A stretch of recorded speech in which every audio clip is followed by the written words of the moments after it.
First World War. It starts with literally horses and carriages and ends with tanks. So it's the moment where modern war, you could argue, begins. From the very beginning, I felt this movie should be told in real time.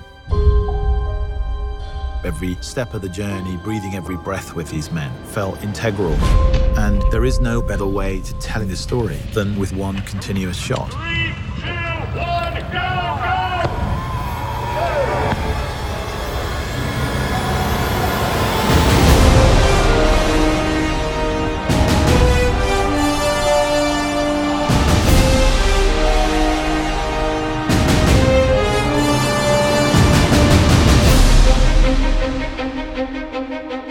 From the first moment I talked to Sam about the idea of it as a one-shot movie, I knew it was going to be really immersive.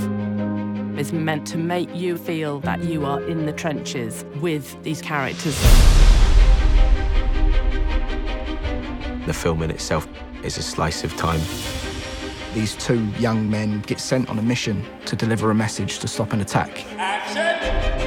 So they've got to cross into enemy territory on a race against time to deliver a message that will save 1,600 lives. And the camera never, ever comes away from the two characters.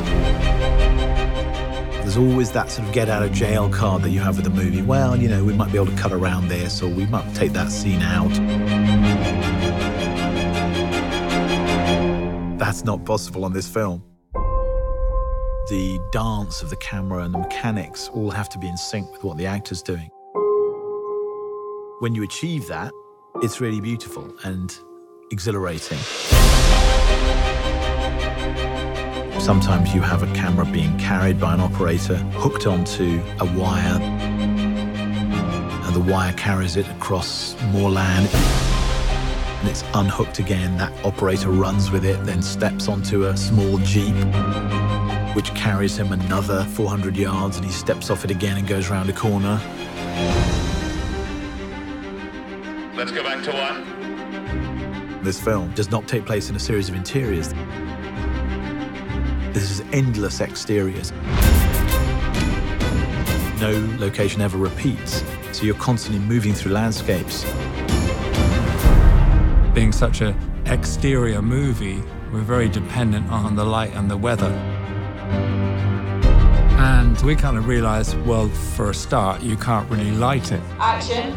Because, you know, if you were running down a trench and turning around 360 degrees, there's nowhere to put a light anywhere.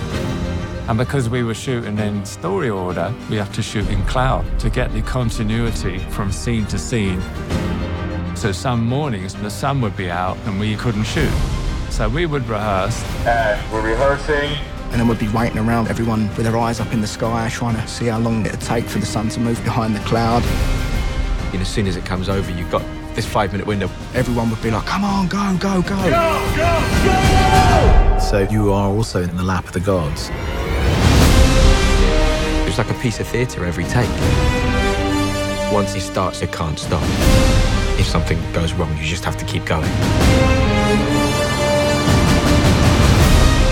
Until you actually see it on a screen, you don't really realize how immersive it is and how that technique kind of draws you into it.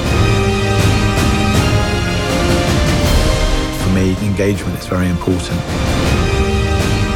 And that is behind the way in which we've decided to shoot this film. I wanted people to understand how difficult it was for these men. And the nature of that is behind everything.